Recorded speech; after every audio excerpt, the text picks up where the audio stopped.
Grief is like an icy dagger that comes out of nowhere and it pierces you again, and you're shocked. Because for so many of us, especially when we do have these busy lives, we often think we have it figured out until it comes back and it gets us. Broken hearts, heartbreak, right? See, the thing with these relationships, it's not about the heartbreak. It's about the feeling crazy. Because there's heartbreak and then there's capital H, heartbreak. I mean, a broken heart always feels terrible, right? And we can't compare broken hearts across people. Does a heartbreak feel worse because the relationship lasted longer? Not necessarily. And heartbreak in general actually is getting to be increasingly, people are studying it. It's been studied by physicians and researchers and psychologists and sociologists. The pain is real. There are actually real cardiac effects from heartbreak. We process it similarly to physical pain. It literally hurts us. The physiological effects are also related to the stress of a broken heart. Broken hearts actually do break our hearts. It's a whole thing, all of this heartbreak stuff, right? And when we look backwards across our lifetimes at our broken hearts that have healed, and we can close our eyes and remember when our heart first got broken, and we really remember what that felt like, we got to sometimes wonder, how do we get to the other side? But most of us get to the other side.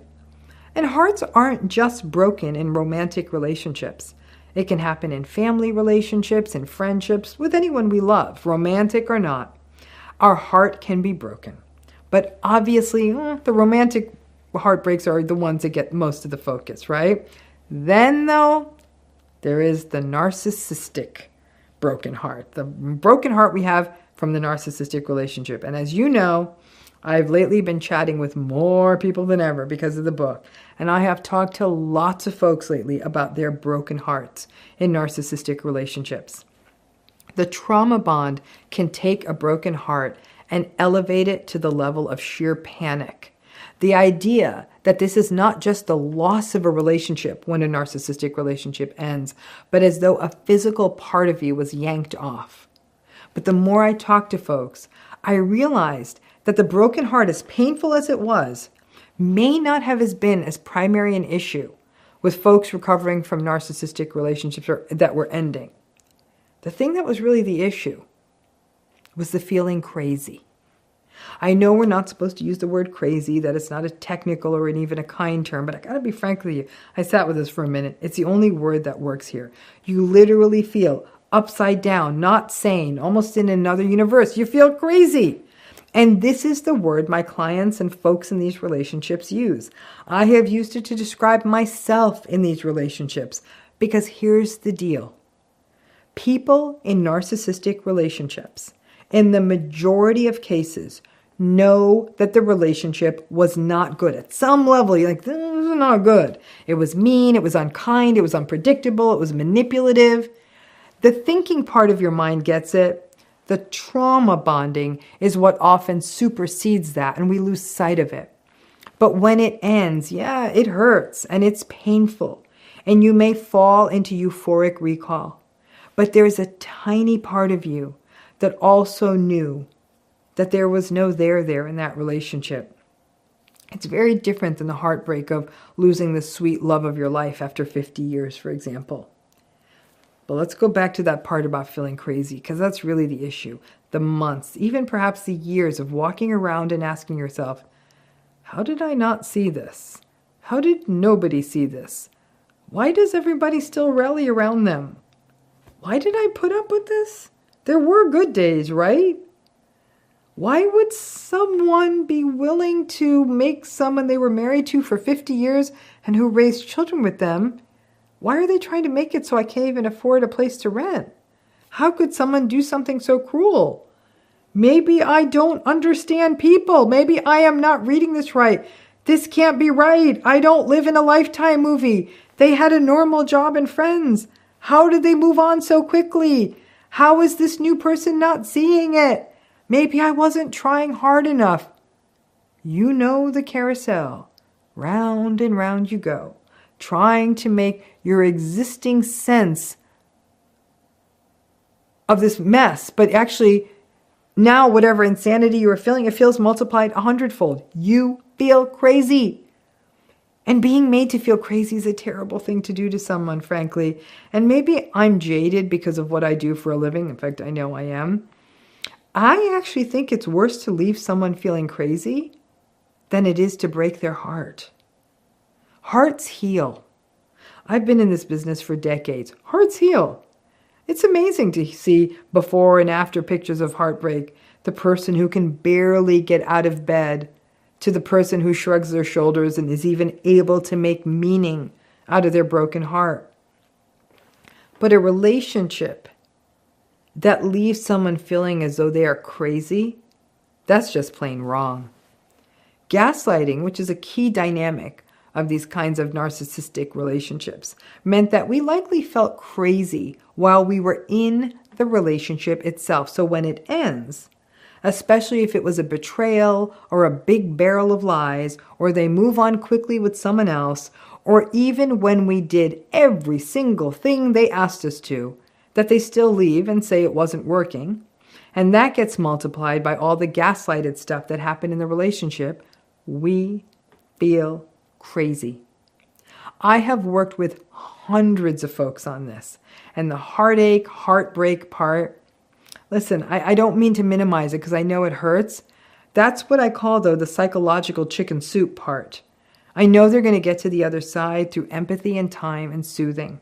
But the crazy part, folks, healing from that can sometimes take years, literally years. Because even years out, even when a person is well into their healing, the heartbreak, it starts to feel like an ancient blip. People may, for example, run into someone else new that they meet who's going through a narcissistic divorce or a relationship, and some of those old feelings will come up. And a person may go back into that old sense of that relationship and all of it that happened. When I think about it, it still makes me feel crazy. To be made to feel crazy is to be destabilized. All of us learned, even in our childhood storybooks, that hearts break. But when we are destabilized, we stop trusting. We stop trusting ourselves. We stop trusting the world. We doubt our perspectives. We wonder if we're even reading situations right. We dig into our own vulnerabilities and struggles with self-worth. And we wonder if we are the problem. Doing that helps us feel some kind of control over the situation, but it sure as hell doesn't uncrazy it. Other people can also contribute to our feeling of being crazy, because when we go through a narcissistic breakup, other people may actually treat it as basically a garden variety breakup and heartbreak. They may even say, oh, you'll be fine. Sometimes people grow apart, and this is just life, with zero acknowledgement of the toxicity and madness that you have just navigated. And it may even leave you with that terrible sense of, well, this isn't that big a deal. They may really do it if the breakup happens, not because of some more identifiable factor like infidelity, but even if that happens, they may say the usual nonsense of, people grow apart. A narcissistic breakup is not people growing apart. It's you being dismantled. And if they are the one to leave and you feel heartbroken, you don't feel like it was that kind of gentle process of heartbreak, but rather that you felt out of your mind insane and other people didn't see it. I guess I should be glad. It's been a little while since a heartbreak for me, but I did have a recent betrayal and many people around me were minimizing it. And when I confronted the other people, I said, the real crime here is not that you stood behind the other person, but that you left me feeling crazy. That was the part that was not okay. Helping someone healing from a narcissistic breakup isn't as simple as chicken soup and hugs and encouraging rebound flirtations or a weekend away at a spa. To heal from a narcissistic breakup, honestly, it requires almost straight up deprogramming so you feel sane again. To recognize that this relationship worked because you were destabilized and you were asked to sacrifice yourself, but you didn't consent to that. And that healing means that feeling sane And that feeling sane happens by learning about these dynamics, feeling validated and heard, not by someone saying nonsense about how broken hearts heal. They do. But let me tell you, psyches and your mind and your sanity, that takes a lot longer. Something I want you to remember. You weren't wrong for believing in them. They were wrong for deceiving you. In narcissistic, toxic, emotionally abusive relationships, people keep believing in the narcissistic person. You may believe in them when they tell you that they didn't lie to you. You may believe them when they tell you that they didn't betray your trust. You may believe them when they tell you that they will never do that again, whatever that is. You may believe them when they make a promise. You may believe them when they tell you that they were going to go to therapy or they were going to do the work. You may believe them when they tell you that after next week, after next month, after next year, things are going to be different.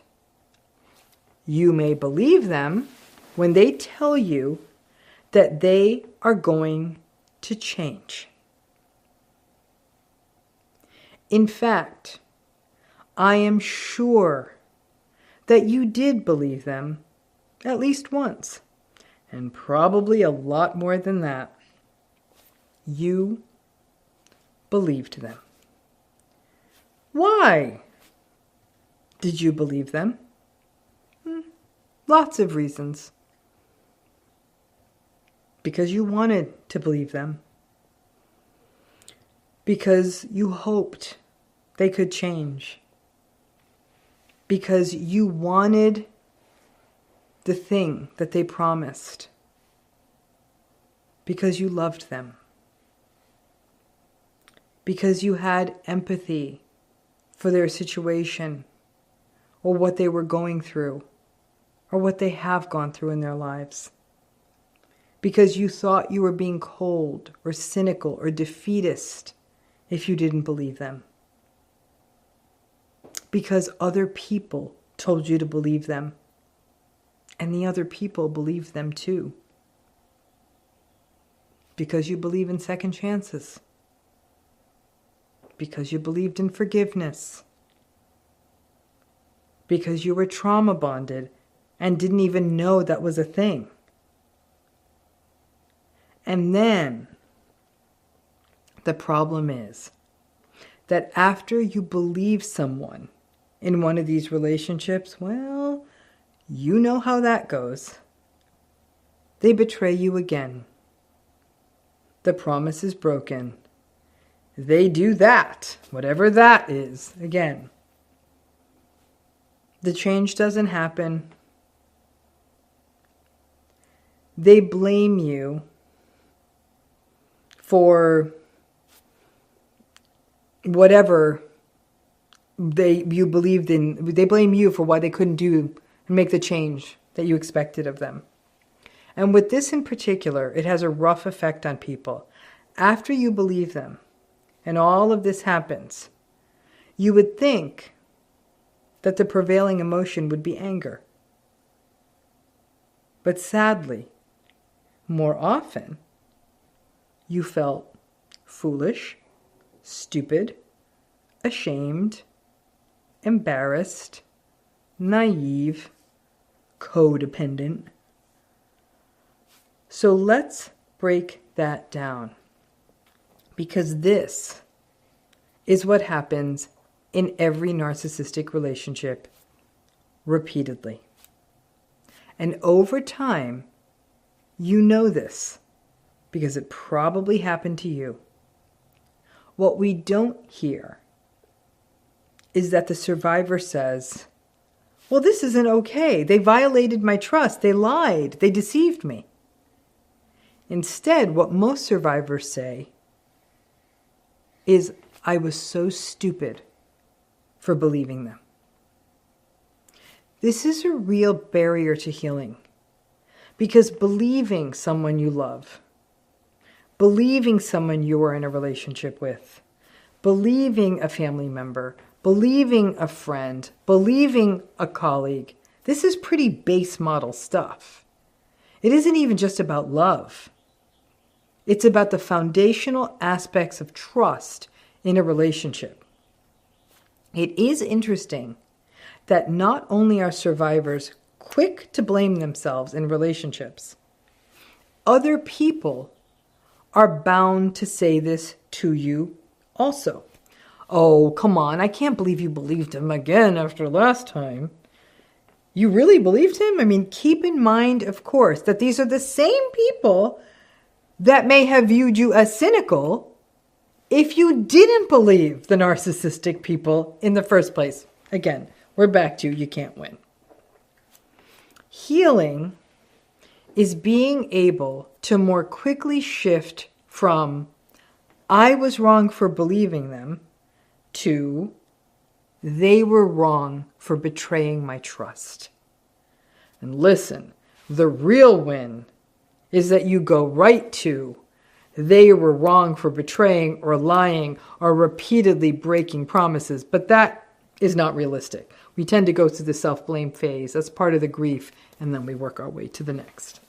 But to be able to step back from that idea that I did the bad thing for believing someone who promised me something, I can sort of get that if you believe that a spam email that came to your inbox promising you a $100 million inheritance if you just send $50,000, I can get that, but this is not that.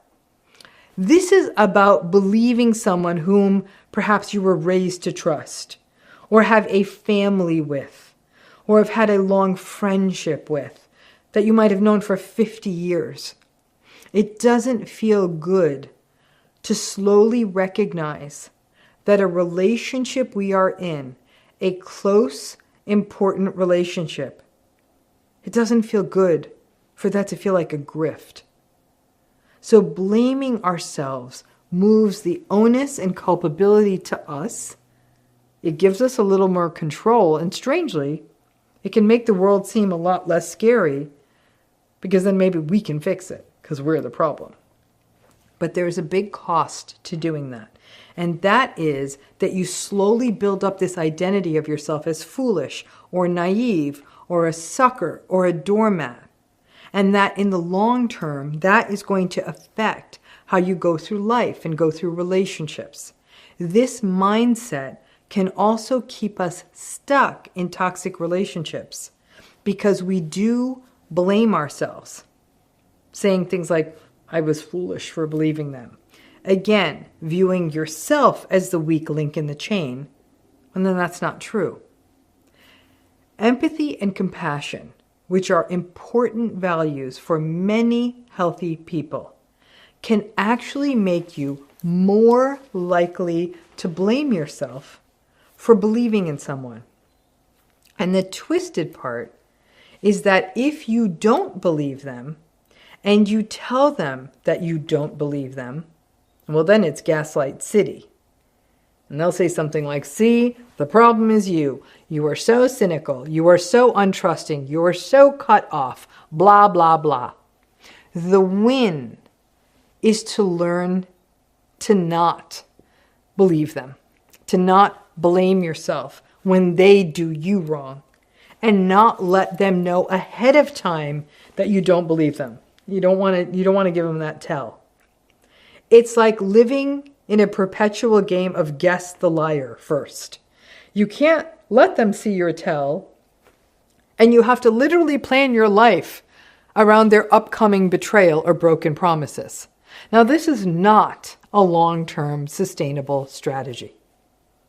Remember, it was the person in the relationship, whomever they are, your partner, your spouse, your sister, your father, your best friend, your cousin, your business partner. It was the person in the relationship who lied to you, who betrayed you, who future faked you, who kept you around on the basis of a false premise. That's not okay. It's their behavior that was not okay. It's easy for us to think of ourselves as an easy mark or as foolish while we are in these relationships or afterwards. It is easy for us to think of ourselves as Charlie Brown running to kick Lucy's football. We can sit there and say, I should have known better. It isn't about knowing. My guess is that earlier than you ever recognized, you did know better. But knowing and feeling are not the same thing.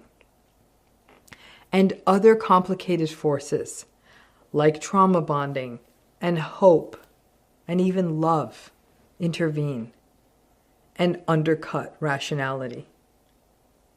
Narcissistic relationships work, not because we are dumb, but because we care.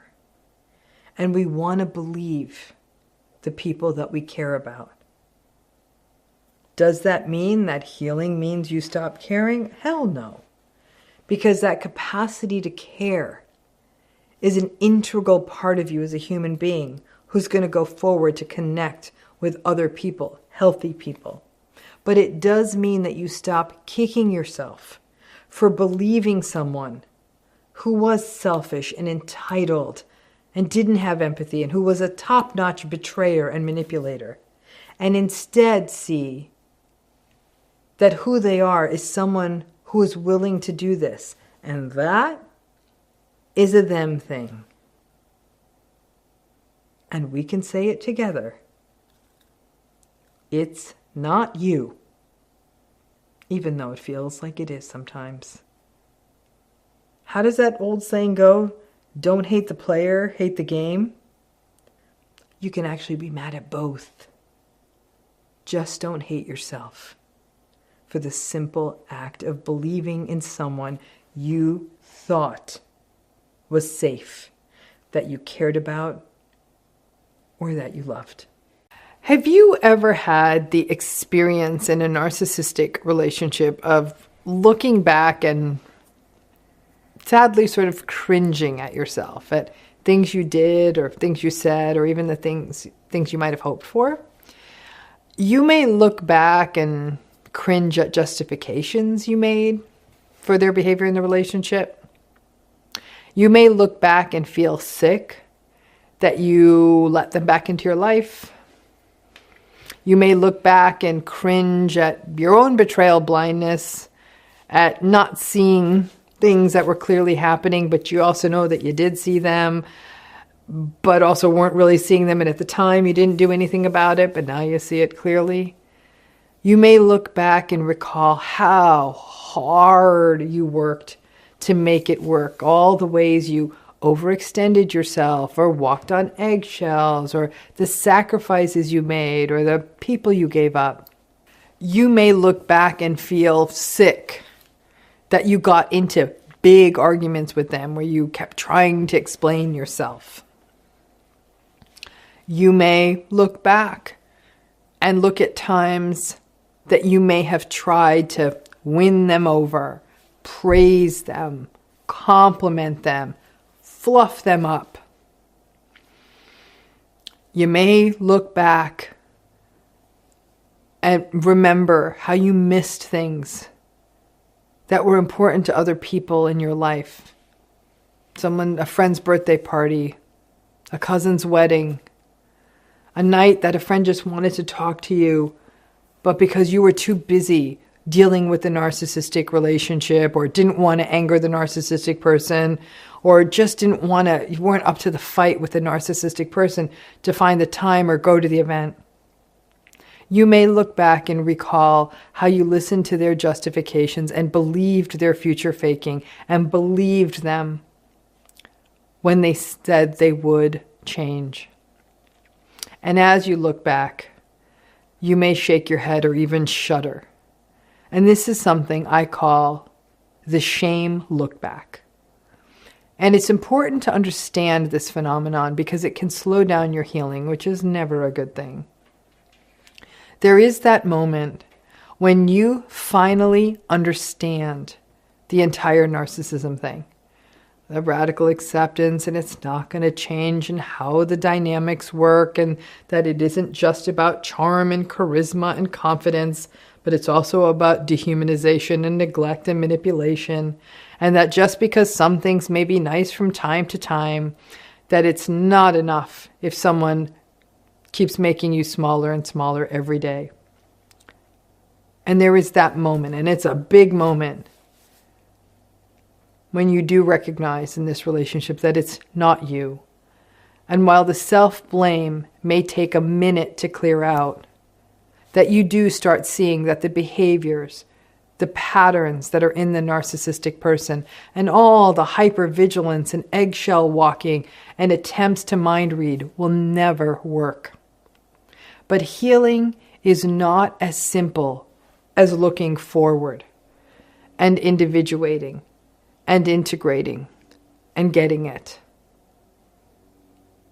We also look back, sometimes to extract the lessons from what happened, to figure out what we think we missed, to see it through clearer eyes.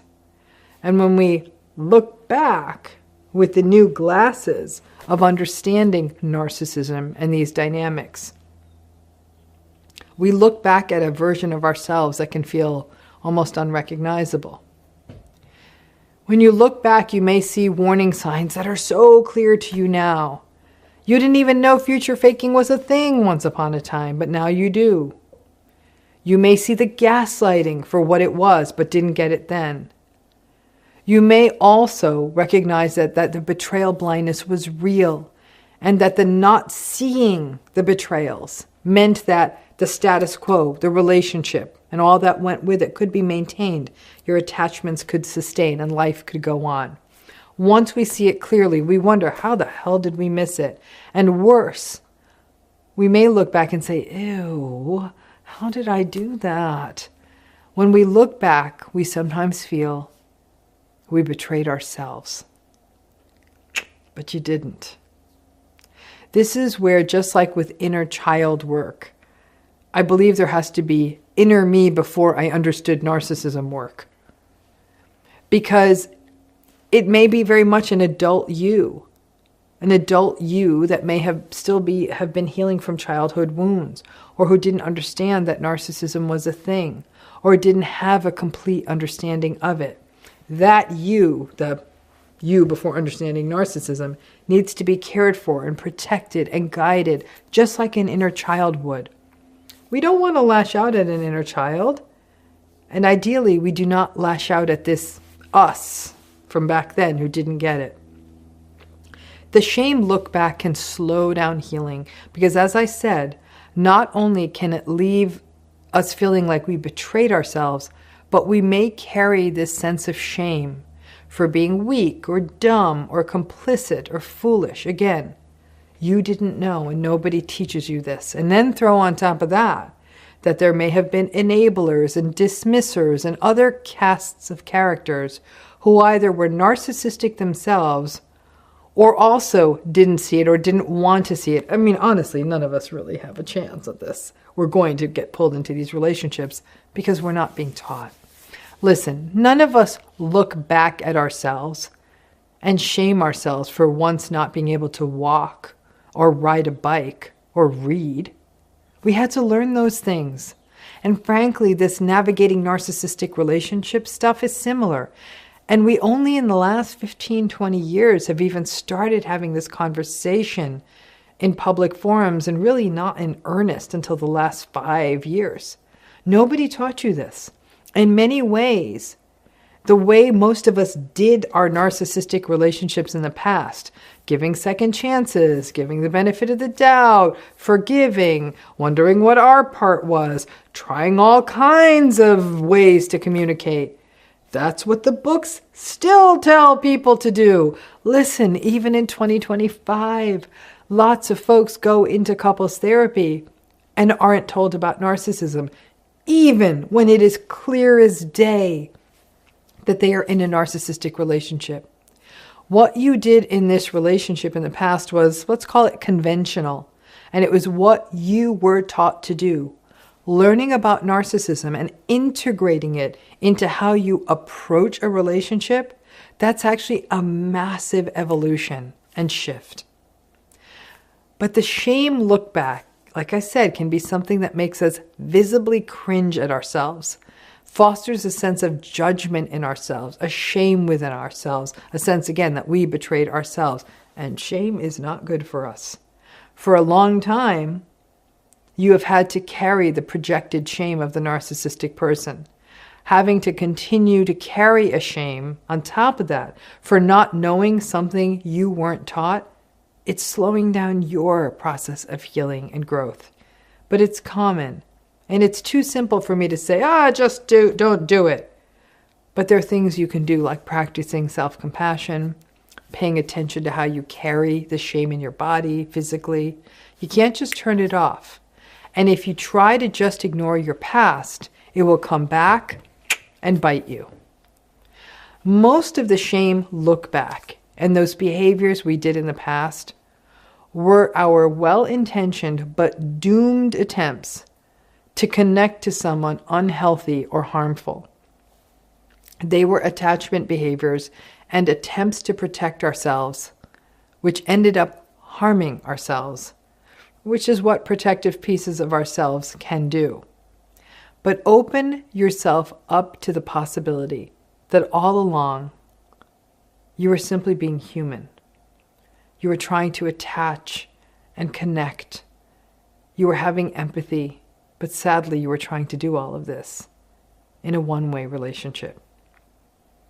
Instead of cringing at your past self in a narcissistic relationship, show your past self a shred of the compassion and benefit of the doubt and empathy that you showed the narcissistic person. Healing is about laying down the shame these relationships have us carrying, putting it down an ounce at a time.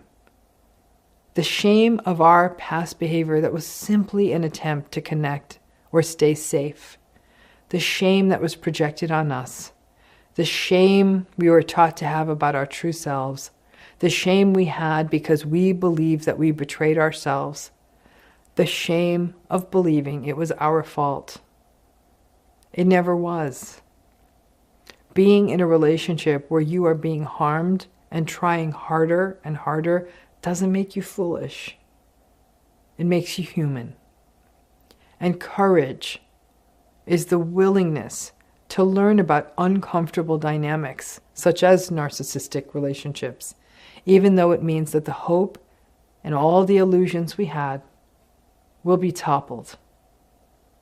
I hope someday you can look back at you in the relationship, not with shame, but with awe and wonder at all you were able to endure, still retain your empathy, and still manage to navigate forward despite all of it. And there ain't no shame in that, because that is courage. If you've been through a narcissistic relationship, especially with a long-term committed partner or close family member, you know from grief, right? This isn't that gut punch sadness that happens when someone you care about deeply dies, or that lingers, and that grief then after someone dies that might slowly resolve into a world that obviously looks different but feels bearable. This grief of the narcissistic relationship often doesn't end while either of you are still alive. Now, we often see grief as a process, as something that we go through, and that's not easy, but that does slowly can end us up in places of acceptance and meaning and purpose. But this narcissistic grief, not so much. I myself recently experienced this in a family setting, and more days than not, I have a very busy life. I write a lot, I write lectures, I'm teaching people about narcissistic relationships. I work with individuals and groups going through narcissistic relationship. I have other stuff in my life that keeps me very busy, so it's good. I also know me staying this busy is also a trauma response. If I work enough, if I work so much, I really don't feel as much. And then I get arrogant, and I get arrogant enough to think like, oh, this grief isn't going to come back and bite me.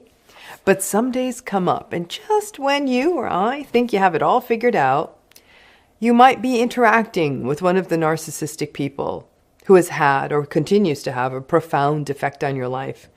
And you see that nothing has changed that their behavior is still hurtful. Or you might get a glimpse of and listen to the stories in the lives of people who didn't have the same path as you and how differently that they're able to go through the world. And that grief is like an icy dagger that comes out of nowhere and it pierces you again. And you're shocked. Because for so many of us, especially when we do have these busy lives, we often think we have it figured out until it comes back and it gets us. The grief of narcissistic relationships is complex because no matter how much you radically accept, no matter how much you do that, that doesn't take away the hurt and the harm. Radical acceptance definitely lifts actually a lot of the self-blame, and it definitely sets you up better for the future and future relationships, or even the future of this relationship, because you aren't as surprised by their manipulations and their betrayals and their hurtful comments and their contempt. But those things hurt, even when we are no longer surprised by them. We're still hurt, but we're not as shocked, probably not as confused. But at those times of hurt, the grief can come up anew. And maybe it is the grief of how this relationship shaped us. The grief of how long we held on to that relationship, hoping it would change. The grief of recalling what we did lose, or how much of ourselves we lost, or the time we lost, or the people we lost. You may go no contact, and then for some reason you're back in it again.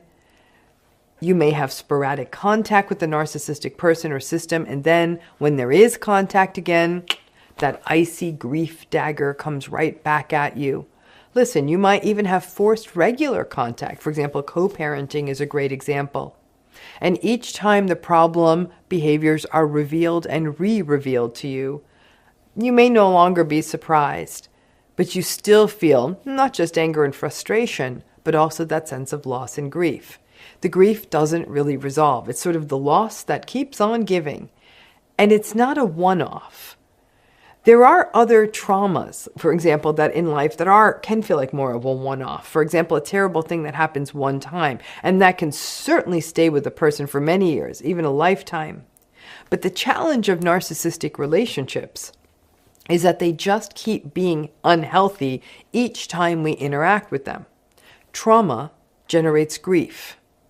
However, the relentless relational trauma that happens in narcissistic relationships often means alongside that, you are sort of caught in this perpetual grief loop. So what does that mean? Does it mean that if you've gone through or going through a narcissistic relationship that you're doomed to be sad? Not necessarily. But you have to be prepared, because this grief, it may unexpectedly kick your knees out from under you. Much as healing is about the realistic expectations and radical acceptance of what all of this narcissistic stuff is. And we do this so we're not surprised and shocked and self-blaming down the road. Some of your realistic expectations and radical acceptance also have to be about the grief. Recognizing that it is inevitable that you will be sad when you encounter and re-encounter this relationship or these relationships. You may only go home for the holidays once per year, but that grief will probably hit you anew each year. You may think you've got it all figured out, you've got it all under wraps, but then you may be in the presence of someone who is not navigating a narcissistic family situation or divorce, and you may be hit with the grief of what your life could have been or what you didn't have, and it will hit you anew each time. And you may even find yourself becoming more socially avoidant, holding back, disconnecting from others, seeing the reminder of what normal could look like, feeling to be a bit overwhelming. In a way, I think it's unfair to set survivors up for the unrealistic idea that this grief can just resolve and be brought to a soft landing. I think it's healthier and more honest and safer to recognize that this grief is going to come flying in from time to time. At anything from a family event, to a social media post, to a quick conversation you have with a friend that you haven't seen for a while and that you might run into at the grocery store. The grief is sort of a fellow traveler that's more often than not under wraps. But when it comes up, it becomes important to register it as what it is, a reminder of tremendous loss that is often ongoing, and to meet it with self-compassion. Lots of folks face down the unresolved grief experience of healing from a narcissistic experience as evidence that they have not healed. It's actually more realistic to recognize that this grief doesn't really resolve as long as you do have some form of contact with the narcissistic person or system, or are reminded of what you did lose because of what this relationship was about. If the grief keeps coming back up, it doesn't mean you haven't healed. It's just a reminder that healing's messy and complicated, and it's definitely not linear. And there will be days and weeks and times of year and times of life that are harder. And the hardest part is that most other people around you won't clock what's happening to you as grief. They're going to take the ridiculous stance of, well, they're not dead. You could go talk to them. Or, when are you going to let this go? It's been a long time. They're not going to change. Just deal with it. All that kind of feedback. In many cases, all of the hope we hold for change or a different response from the narcissistic person, it doesn't go away. And that tiny seed of hope, coupled with the recognition of how this relationship affected you and what you lost, makes this a painful grief loop. More days than not, you will be fine. But when it sneaks in, slow down. Give yourself time and space just as anyone would when they are allowed to grieve in a way that society lets people grieve when they have lost people to death. So that each time you experience the reminders and harms of these relationships, those old wounds and losses are activated, so you need a way to remind yourself that this is loss. But believing that somehow this unique form of grief from the narcissistic relationship will just resolve in a way similar to other forms of grief is often what results in more pain for survivors of these relationships. It often doesn't. And that doesn't mean you aren't healed. It doesn't mean you aren't healing. But it's a call to action on self-compassion above all else, and a recognition that something very real happened to you that hurt you. And on top of that, that something real is often something the world is not willing to recognize.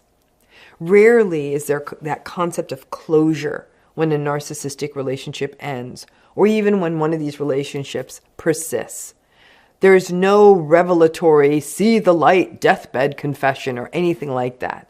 And all of that means that the spiral of grief is a tough load that almost all of us as survivors bear, if we are being honest with ourselves. A lot of survivors take this concept of grief, and especially when it's long-term grief, when it's very clear, you're clear on everything, you're clear on the players, you know exactly what you're walking into. And yet it hits you every time, because we often don't have the language for that. And we can often get mired in this idea of, I'm the problem. I need to let this go. I'm the issue. Oh my gosh, I need to be tougher, because that's often the stance that's taken. Because the narcissistic relationship will not change. The narcissistic person rarely will change for it to make a difference. Yes, each time you go back in there, you're going to be going another round of grief. So to the degree we know that's coming, we can prepare ourselves. Are we ever going to be able to come up with a vocabulary that we can use to communicate it to other people so they can be more supportive? Probably not. I mean, that's a real problem and that survivors have to endure. But at a minimum, the key is that when it comes in, that you can catch it and say, whoo, that one's taken me down for a minute. And as someone who recently experienced this, I have to say that it was very much I felt it. It was like this unbelievable fatigue. Ironically, I ended up getting sick in the weeks afterwards. So it really does take a toll, but being willing to acknowledge it for what it is and recognize, like the death of someone, we can't bring them back. That is not the fix to grief. But being with that emotion, when someone dies, we have rituals and routines, and we often allow ourselves to slow down for a minute. It's harder to do that when it's a narcissistic relationship grief, because it comes up from time to time.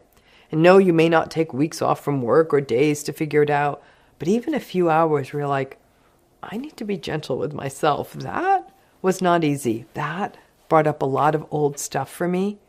Just that reminder that we've got someone in our corner, and that's us, looking after us, can be a huge step to feeling like we've got a tool, some tools, to manage this relentless, unresolved grief that almost every narcissistic relationship brings up.